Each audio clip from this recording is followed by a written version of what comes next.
Question number 101. Which of the following statement is true? One-time extension for the period to submit installation certificate for the imported capital goods under EPCG scheme can be given by the concerned RA. जब आप EPCG scheme में कोई machinery import करते हैं तो importation के with in 6 months आपको installation certificate देना होता है।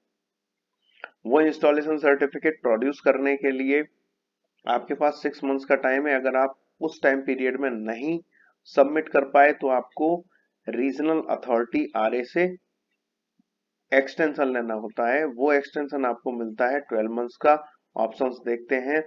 For a maximum period of 6 months, for a maximum period of 3 months B, C कहता है for a maximum period of 12 months, D कहता है for a maximum period of 9 months. जो correct answer is C for maximum period of 12 months. Coming to next question number 102. An EOU, ASTP, STP unit may be allowed by concerned custom authorities to donate imported computers and computer peripherals to school run by central government or state government या central government के schools को 100% export oriented units अपने use किए हुए laptop और computers और peripherals donate कर सकती हैं। उसके लिए कंडीशन ये है कि उन्होंने लास्ट 2 इयर्स तक उनको यूज किया हो और उस पे जीएसटी का पेमेंट उनको करना पड़ेगा। बेसिक कस्टम ड्यूटी का पेमेंट वो नहीं करेंगे। Options are A without payment of duty other than applicable taxes under GST law 1 year after their import and use. ये 1 साल की बात करता है। इनकरेक्ट ऑप्शन है बी। देखिए without payment of duty other than applicable taxes under GST law 2 years after their import and use. Import and use के 2 साल के बाद वो डोनेट कर सकते हैं, ये बात करता है। तो B is your correct answer. C without payment of duty other than applicable taxes under GST law 3 years after their import and use, ये 3 साल की बात करता है। ये भी incorrect and none of these. Your correct answer is B without payment of duty other than applicable taxes under GST law 2 years after their import and use. Coming to question number 103.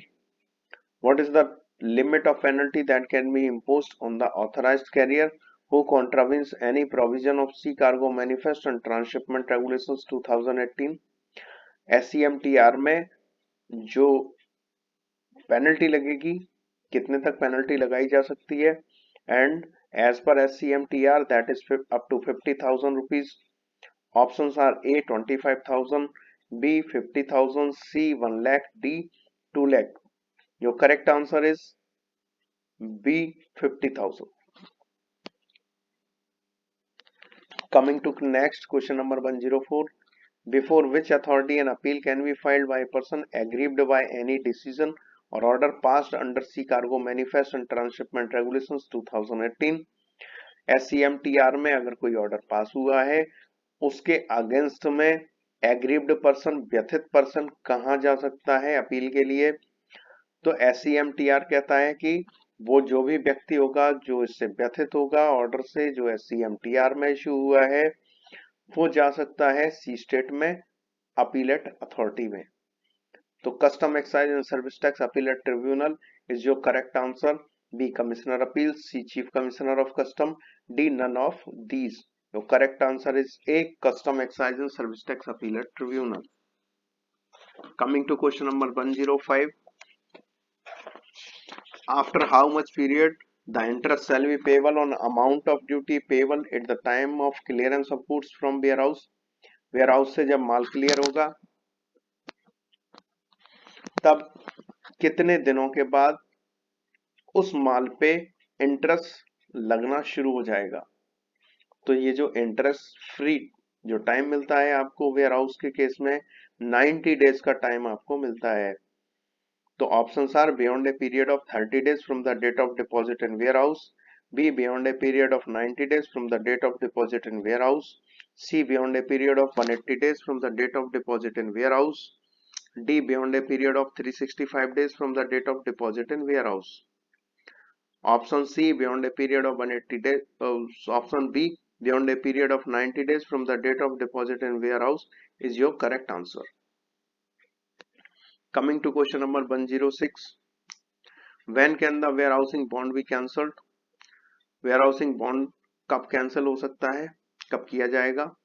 After, A कहता है after all the goods have been cleared for home consumption or exported or transferred. A कहता है जब सारा माल clear हो जाए home consumption के लिए, या एक्सपोर्ट हो जाए या ट्रांसफर हो जाए। बी कहता है after all the goods have been duly accounted for, उसकी अकाउंटिंग रखी हो।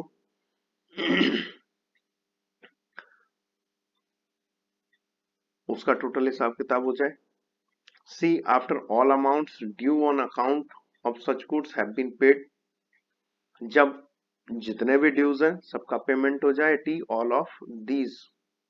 बॉन्ड कैंसिलेशन के लिए सेक्शन 73 में प्रोविजंस है कस्टम एक्ट के, तो उसमें ये तीनों कंडीशंस मेंशन्ड है, इसलिए your correct answer is D all of these.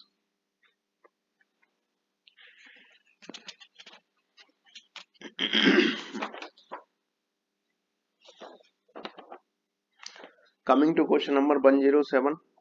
In case of transshipment of goods directly between two seaports, which of the following statement is correct? जब दो सीपोर्ट के बीच में ट्रांसशिपमेंट होगी तो कितना बॉन्ड देना पड़ेगा, कितनी बैंक गारंटी देनी पड़ेगी? तो उसके लिए प्रोविजन है कि कोई बॉन्ड, कोई बैंक गारंटी की जरूरत नहीं होती जब ट्रांसशिपमेंट बिटवीन टू सीपोर्ट्स हो रहा हो। Options are the authorized carrier has to execute a bond, A कहता है। बी कहता है the authorized carrier has to execute a bond with a bank guarantee, कहता है। बी कहता है बैंक गारंटी भी देनी पड़ेगी, ए कहता है बॉन्ड देना पड़ेगा। सी कहता है no bond and bank guarantee have to be executed, C कहता है कोई बॉन्ड कोई बैंक गारंटी देने की जरूरत नहीं है। डी कहता है duty on the goods has to be paid before transshipment, transshipment के पहले ड्यूटी का पेमेंट करना पड़ेगा। So your correct answer is C, no bond and bank guarantee have to be executed. Coming to question number 108. The jurisdictional commissioner of custom can extend the period of completion of audit by. jurisdictional commissioner जो है audit complete करने के time को extend कर सकते हैं। कितने time तक के लिए एक्सटेंड कर सकते हैं? तो the extension time should be between 30 days to 60 days and your options are from 10 days to 20 days, A, B from 20 days to 30 days, C from 30 days to 60 days, D from 60 days to 90 days. Your correct answer is C, from 30 days to 60 days. Coming to question number 109. How many persons other than an F card holder can be employed by a custom broker? Custom broker F card के अलावा कितने लोगों को employ कर सकता है? तो as per regulation 13 of CBLR कितने भी लोगों को वो एम्प्लॉयमेंट में रख सकता है। कितने भी जी कार्ड, कितने भी एच कार्ड वो अपने अंडर में रख सकता है, बशर्ते कि उसके पास उतना काम हो। ए देखिए नॉट मोर देन 50, बी कहता है नॉट मोर देन 20, सी कहता है नॉट मोर देन 100, डी कहता है without any limit. Your correct answer is D, without any limit. Coming to next question number 110. Power to search premises are vested under which section of the customs act 1962? Power to search premises जो है custom act के section 105 में इनके इसका provision मिलता है। Options are A 106A, B 107, C 105, D 106। Your correct answer is 105। Coming to next question number 111. The penalties for contravention not expressly mentioned under the Custom Act 1962 are envisaged under section 118, 124, 117, 128. जब custom act में कोई offence हुआ हो और उसके लिए penalty का कोई प्रोविजन कस्टम एक्ट में नहीं दिया हो, तब पेनल्टी जो लगाई जाती है वो सेक्शन 117 में लगाई जाती है। So your correct answer is C, 117. Coming to next question number 112. Where any goods are seized under section 110(1) of the Custom Act 1962 and no show cause notice in respect of the seized goods is issued, the goods can be returned if show cause notice is not issued within. जब scissor होता है 110 में, तो 124 में उसके लिए notice issue होता है बिफोर कॉन्फिस्केशन। वो जो नोटिस है वो इशू हो जाना चाहिए विद इन 6 मंथ्स। अगर वो नोटिस इशू नहीं हुआ विद इन 6 मंथ्स और एक्सटेंडेड पीरियड, तब वो जो माल जो सीज किया हुआ है वो वापस उसके ऑनर को मिल जाता है। ये प्रोविजन है। ऑप्शंस देखते हैं। A 1 year, B 3 years, C 6 months, D none of these. Your correct answer is C, 6 months. Coming to next question number 113। If any person resists or refuses to allow a radiologist to screen or take X-ray pictures of his body in accordance with an order made by a magistrate under section 103 of the Custom Act 1962 shall be punishable with। देखिए, कोई व्यक्ति है जो कुछ माल छुपा के लाया है इनसाइड हिज बॉडी, तो ये डिस्कवर करने के लिए कि उसने अपनी बॉडी में कोई माल छुपाया हुआ है, उसका एक्सरे करवाया जाता है। मजिस्ट्रेट ने एक्सरे का ऑर्डर भी कर दिया, बट वो व्यक्ति जो है वो रेसिस्ट करता है, रिफ्यूज करता है एक्सरे करवाने से, तो अंडर सेक्शन 134 उसको जेल भेजा जा सकता है। और वो टर्म जो है वो 6 मंथ्स तक के लिए उसको जेल हो सकती है। तो ये प्रोविजन है। ऑप्शन ए देखते हैं। Imprisonment for a term which may extend to 1 year or with fine or with both, 1 साल के लिए भेजा जा सकता है जेल। B imprisonment for a term which may extend to 6 months. C कहता है imprisonment for a term which may extend to 2 years. D कहता है imprisonment for a term which may extend to 6 months or with fine or with both. Yo D option is correct answer. imprisonment for a term which may extend to 6 months or with fine or both. Coming to question number 114.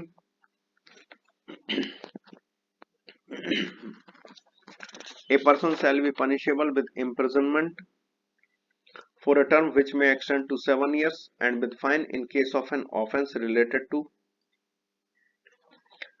देखिए 7 years की imprisonment की बात करता है सिर्फ section 135।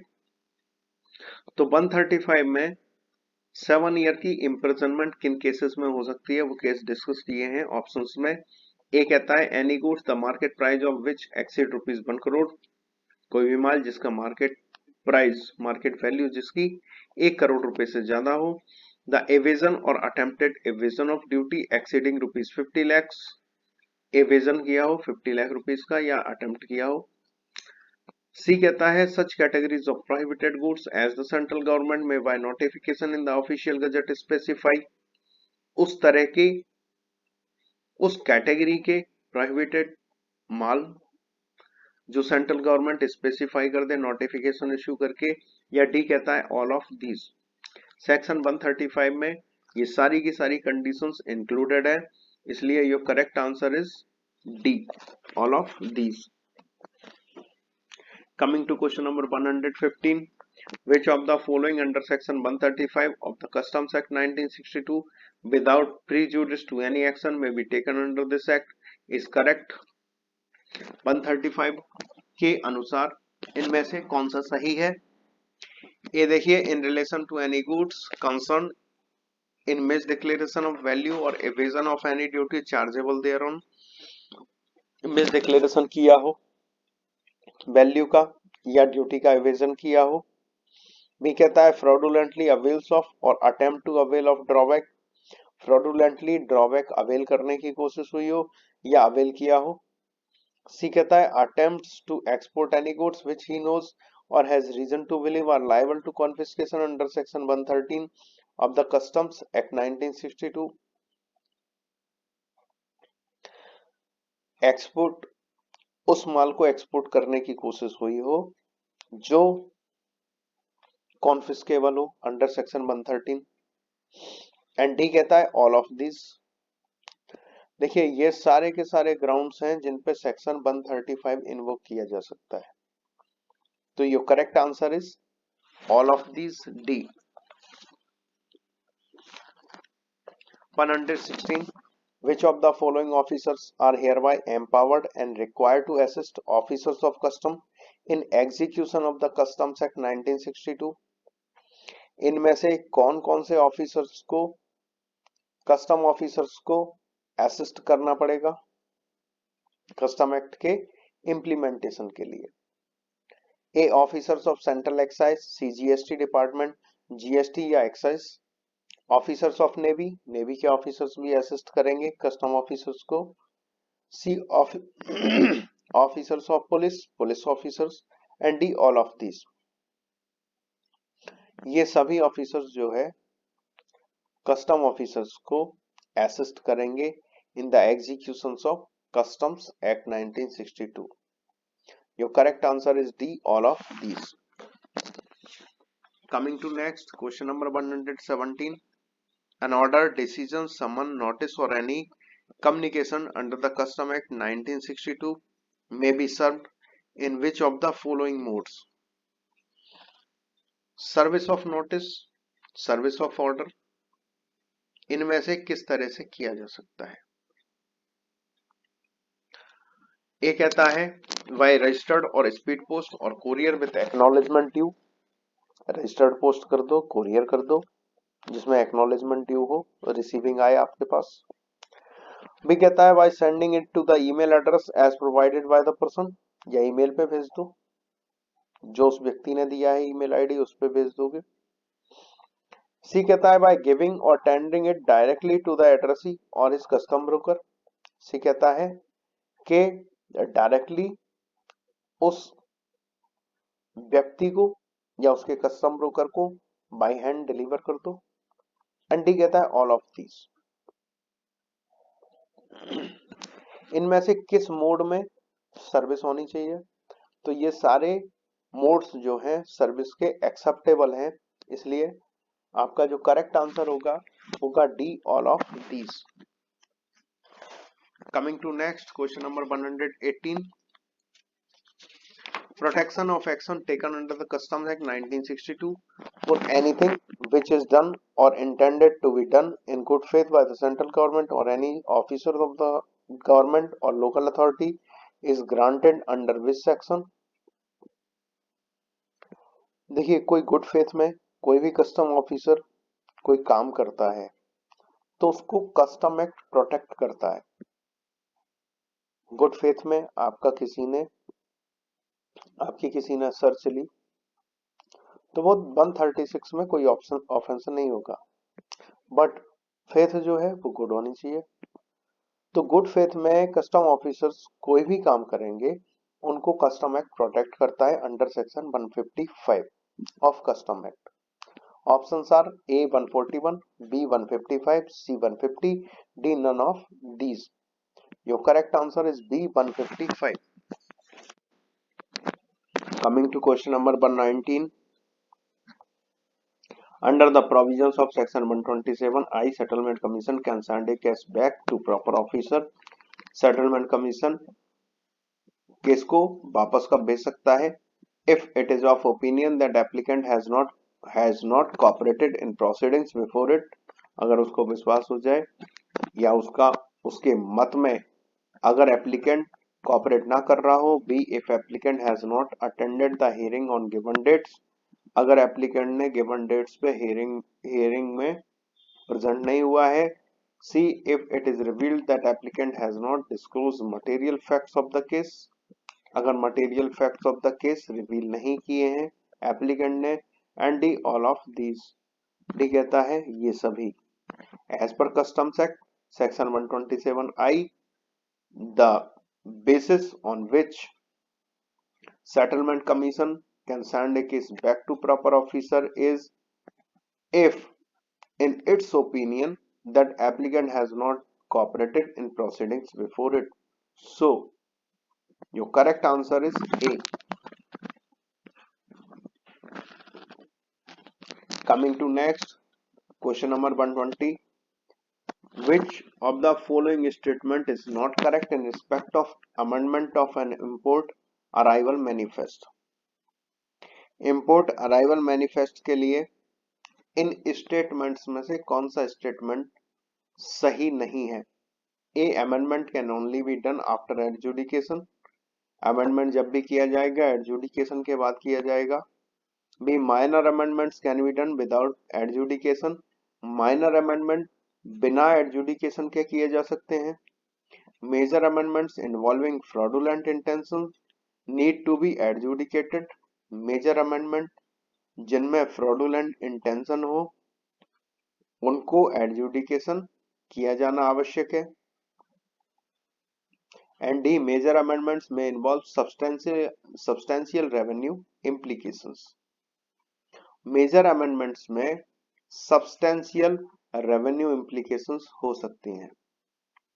तो incorrect जो आपका स्टेटमेंट है वो है A, amendment can only be done after adjudication. Minor जो आपके अमेंडमेंट्स होते हैं वो विदाउट एडजुडिकेशन होते हैं, तो इसलिए ये स्टेटमेंट गलत है, इसलिए ऑप्शन ए आपका सही आंसर है। Coming to next question number 121. Which of the following statement regarding retesting is not correct? Retesting के बारे में कौन सा स्टेटमेंट करेक्ट नहीं है? Importer can request for retesting, importer retesting के लिए रिक्वेस्ट कर सकता है, यस बिल्कुल कर सकता है। Department can get retesting on its own, department अपने आप से रीटेस्टिंग करवा सकता है, वो भी करवा सकता है। Retesting can't be denied in any condition, retesting के लिए कभी भी डिपार्टमेंट डिनाई नहीं कर सकता, ये गलत है। रीटेस्टिंग डिपार्टमेंट का डिस्क्रिशनरी पावर है, तो ऐसा नहीं है कि वो कभी भी डिनाई नहीं कर सकता। D, A second retest can be done if the consignment is still in custom control, second retest भी किया जा सकता है, जरूर किया जा सकता है। तो your incorrect statement is retesting can't be denied in any condition and this is your correct answer. Option C is your correct answer.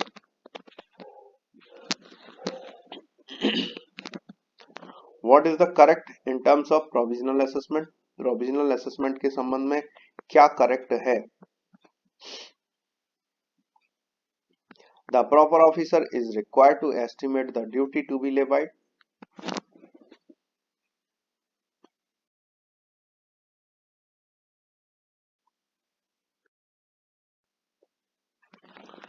The proper officer is required to estimate the duty to be levied.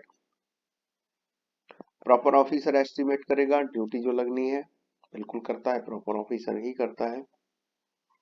The importer exporter is required to execute a bond, furnish a security in form of bank guarantee or cash deposit at as convenient to the importer.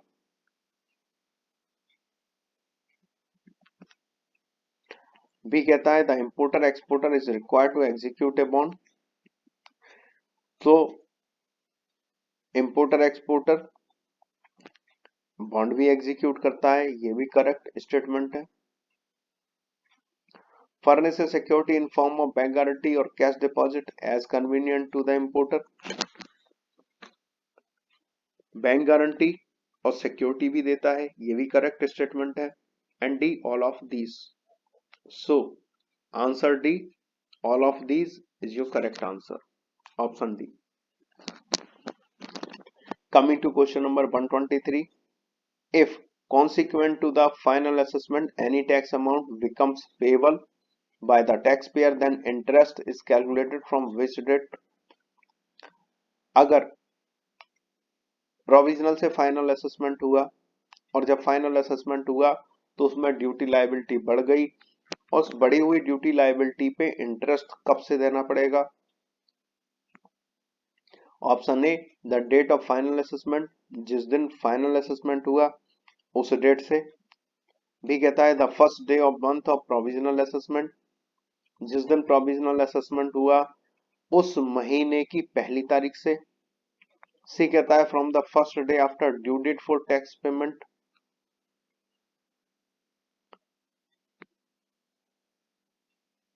Tax payment जिस दिन करना चाहिए उस महीने की पहली तारीख से। And none of these, D कहता है नन ऑफ दीज, इनमें से कोई भी नहीं।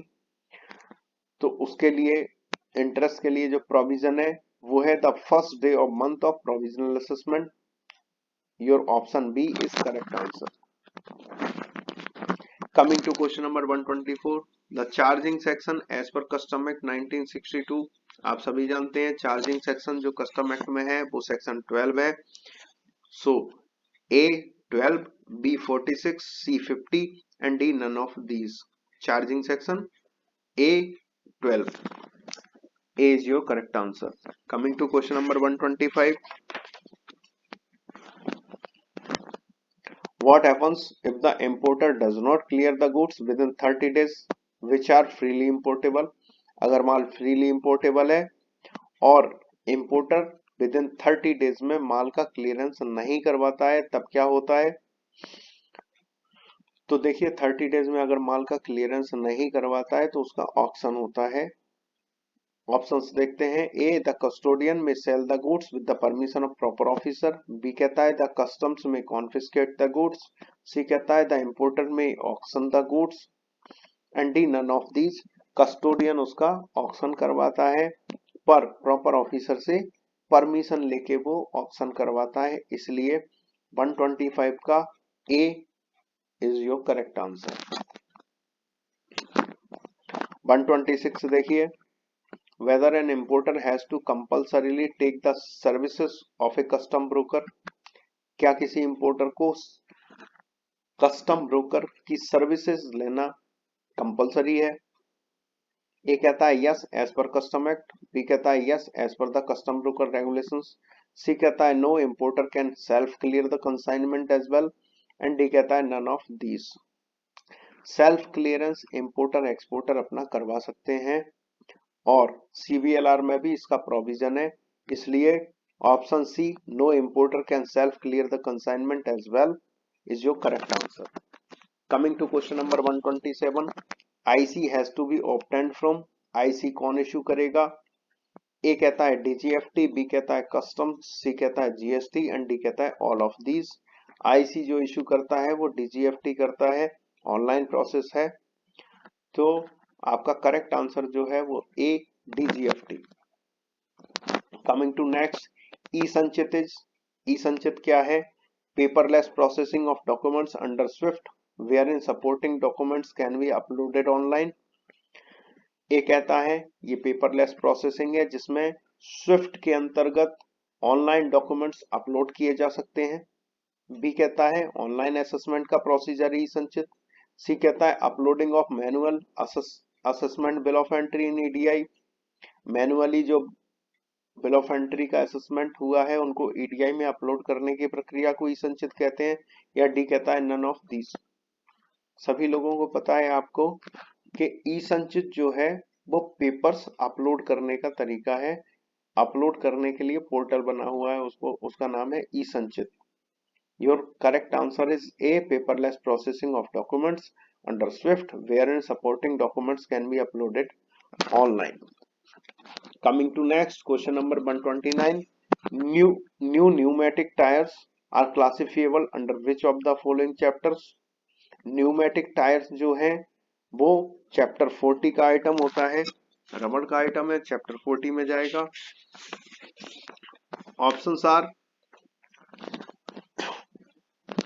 Chapter 59, chapter 68, chapter 19, chapter 40। जो करेक्ट आंसर है chapter 40, D is your correct answer. Coming to question number 130, acid black azo dyes are classifiable under which of the following chapters? Azo dyes dyes जो है chapter 32 का आइटम है। देखते हैं options. Option A chapter 32, B chapter 72, C chapter 59, D chapter 62। जो correct answer is A chapter 32। Coming to question number 131, in case of imported articles of food, who shall take its samples? Food item अगर import होता है उसके samples कौन लेगा? The authorized officer of FSSAI, the authorized officer of DGFT, the authorized officer of police, the authorized officer of Food Import Council. ABCD। देखिए food item जब भी import होगा, food safety and standard authority of India उसको regulate करेगी और उसके officers उसका sample लेंगे। तो फूड आइटम्स का सैंपल फसाई के ऑफिसर्स लेंगे, इसलिए आपका करेक्ट आंसर जो है वो है A. Coming to question number 132, the nodal ministry to deal with the transboundary movement of the hazardous waste is, hazardous waste की transboundary movement के लिए नोडल मिनिस्ट्री कौन सी है? तो नोडल मिनिस्ट्री उसके लिए है ministry of environment and forest. Options देखते हैं, A ministry of environment and forest, B ministry of finance, C ministry of home affairs, D ministry of agriculture. Your correct answer is A ministry of environment and forest. Coming to question number 133, what is ITCHS? A is import trade classification harmonized system, important trade classification harmonized system, B import trade classification harmonized and systematic, C import trade classes harmonized system, D import trade classification harmonized system। देखिए ITC जो होता है वो import trade classification of harmonise system होता है। तो first देखते हैं, इम्पोर्टेंट लिखा हुआ है, करेक्ट नहीं है। दूसरा हार्मोनाइज्ड एंड सिस्टमैटिक लिखा हुआ है बी में, that is also not correct. C देखिए इंपोर्ट ट्रेड क्लासेस, ये क्लासेस लिखा हुआ है, करेक्ट नहीं है। डी देखिए import trade classification harmonise system, ये करेक्ट है। So D is your correct answer. Coming to next question number 134, what is the time limit for filing refund claim of refund of duty under section 27 of the customs act 1962।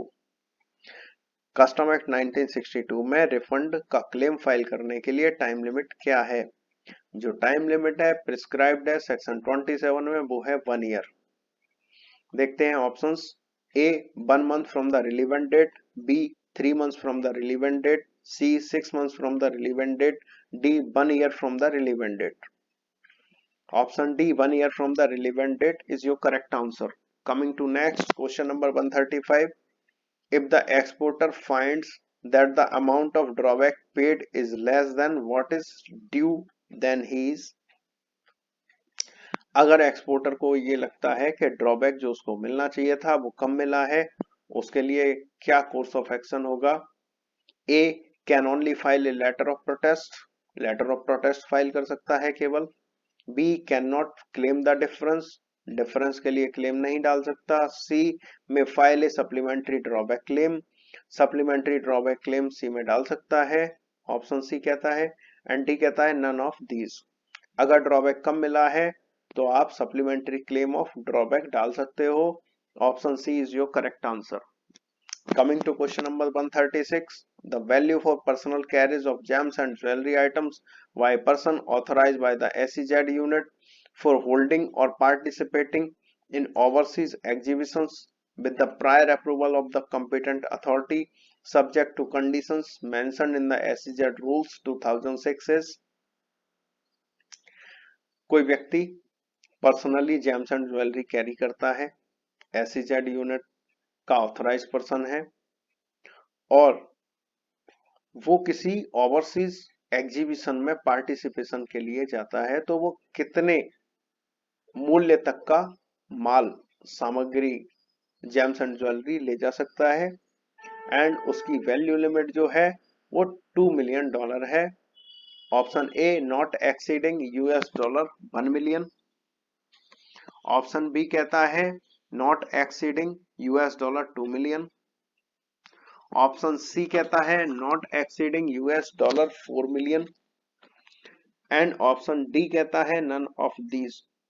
Option B not exceeding $2 million is your correct answer. Coming to question number 137, appeal against order passed by C state in respect of valuation of imported goods lies with।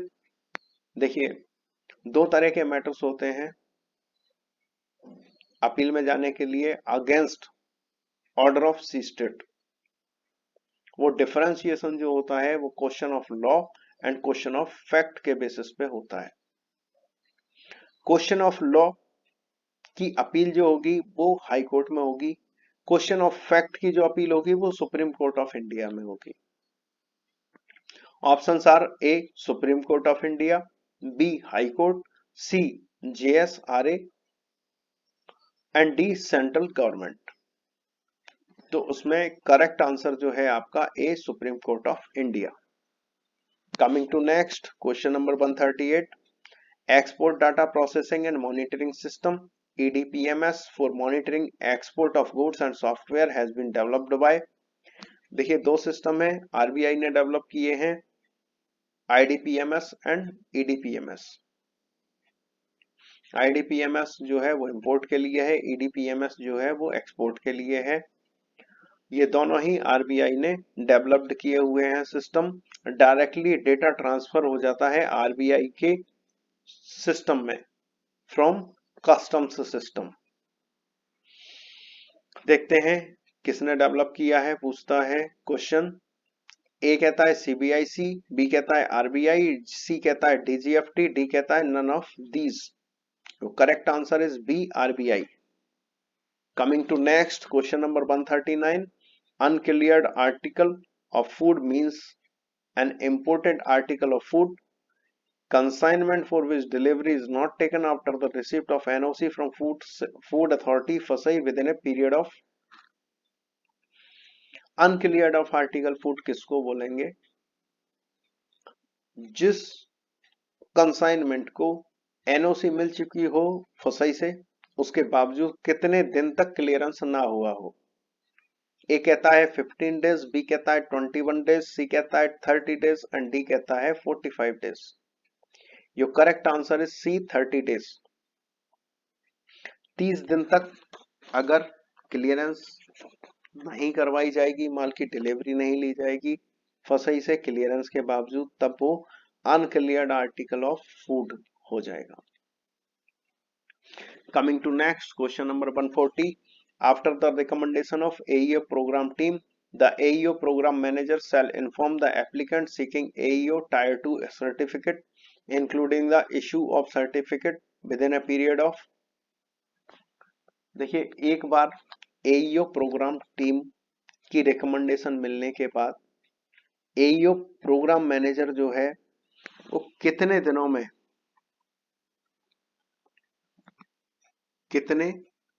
में वो applicant को inform करेगा।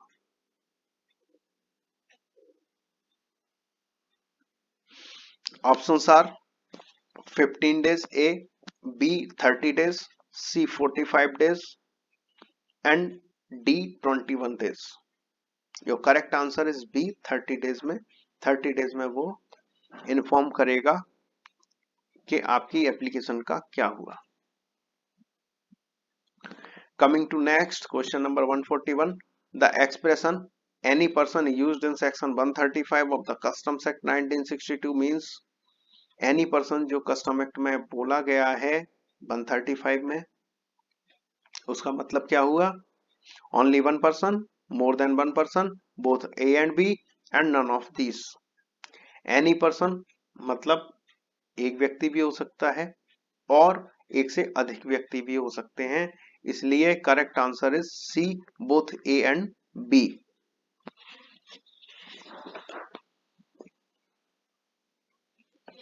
Coming to next question number 142, the definition of goods as per custom act 1962 does not include. Goods की definition में क्या शामिल नहीं है इनमें से? ए कहता है स्टोर्स, बी कहता है करेंसी एंड नेगोशिएबल इंस्ट्रूमेंट्स, सी कहता है बैगेज एंड डी कहता है नन ऑफ दीज। क्या शामिल नहीं है? मतलब उस डेफिनेशन में जो आइटम इंक्लूडेड ना हो, ये सारे के सारे आइटम्स गुड्स की डेफिनेशन में इंक्लूडेड हैं। सेक्शन 2 में गुड्स की डेफिनेशन दी हुई है। उस गुड्स की डेफिनेशन में ऊपर के तीनों आइटम्स शामिल हैं, इसलिए your correct answer is D, none of these. Coming to question number 143, what is the document to be filed for export of goods through land custom station? LCS land custom station से अगर कोई export होना है उसके लिए कौन सा document file होगा? ए कहता है शिपिंग बिल फाइल होगा, बी कहता है बिल ऑफ एक्सपोर्ट फाइल होगा, सी कहता है बिल ऑफ एंट्री फाइल होगी, डी कहता है कुछ भी फाइल नहीं होगा।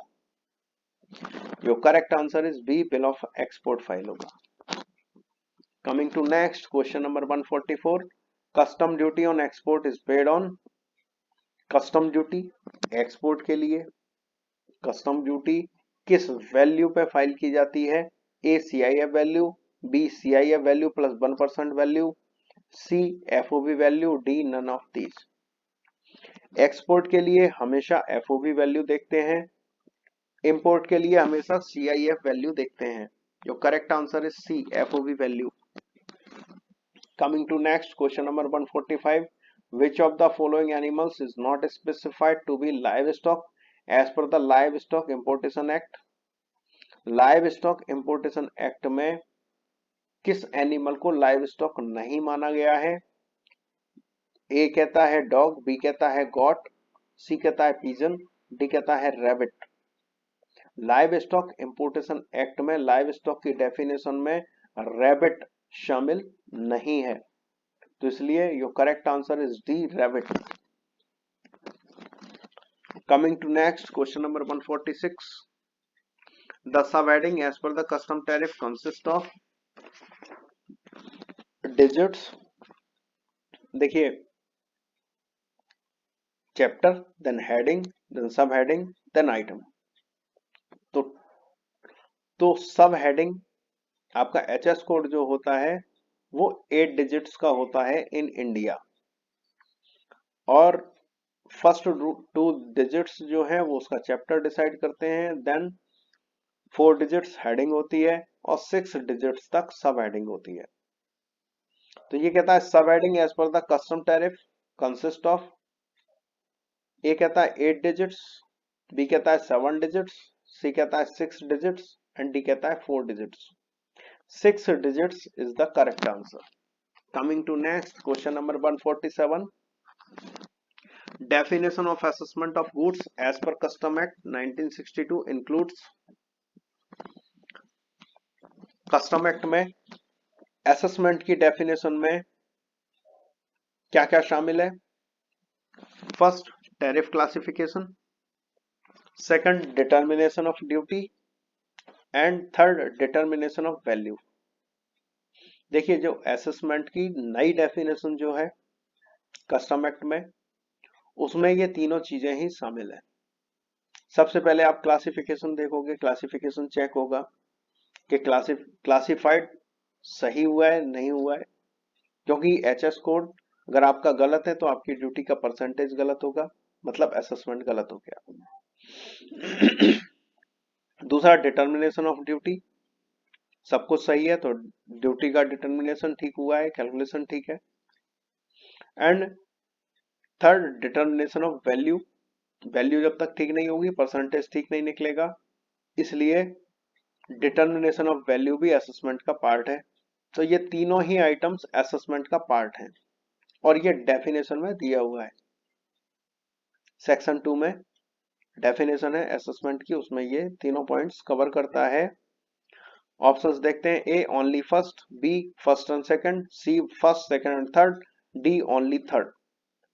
जो correct answer is C, first second and third. Coming to next question number 148, which of the following about SEZs is correct. SEZs के बारे में कौन सा स्टेटमेंट करेक्ट है? ए कहता है SEZ is treated as domestic territory, SEZ को domestic territory माना जाता है। बी कहता है SEZ is treated as domestic territory but supplies to SEZs are deemed exports। SEZ को although domestic territory माना गया है but SEZ को supply deemed export माना गया है। सी कहता है SEZ is treated as foreign territory for authorized operations and D कहता है सी कहता है SEZ को फॉरेन टेरिटरी माना गया है कुछ ऑथराइज ऑपरेशंस के लिए, एंड डी कहता है नन ऑफ दीस, इनमें से कोई नहीं। देखिए SEZ जो है उनको foreign territory for tax and other operations purpose के लिए माना जाता है, इसलिए C is your correct answer. Coming to next question number 149, Kimberley process certification scheme is associated with the import of which commodity? Kimberley process certificate scheme किस commodity से संबंधित है? पहले भी ये क्वेश्चन आया है। तो किम्बरले प्रोसेस सर्टिफिकेशन जो है वो रफ डायमंड से संबंधित स्कीम है। देखते हैं, A rough diamond, B gold, C gold jewellery, D precious stone. A rough diamond is your correct answer. Coming to next question number 150, who is proper authority to grant license to a private custom bonded warehouse? Private custom bonded warehouse को licence देने के लिए proper authority कौन है? Option A कहता है assistant commissioner of custom, B कहता है deputy commissioner of customs, C कहता है principal commissioner commissioner of customs, D कहता है CBIC। हमने पहले भी बात की है कि वेयर हाउसिंग में प्रॉपर ऑफिसर जो है वो प्रिंसिपल कमिश्नर या कमिश्नर ऑफ कस्टम है। तो ये करेक्ट आंसर है C, principal commissioner of custom and commissioner of customs. तो इस तरह से हम 150 क्वेश्चंस को हमने एनालाइज किया, करेक्ट आंसर्स के बारे में बात की।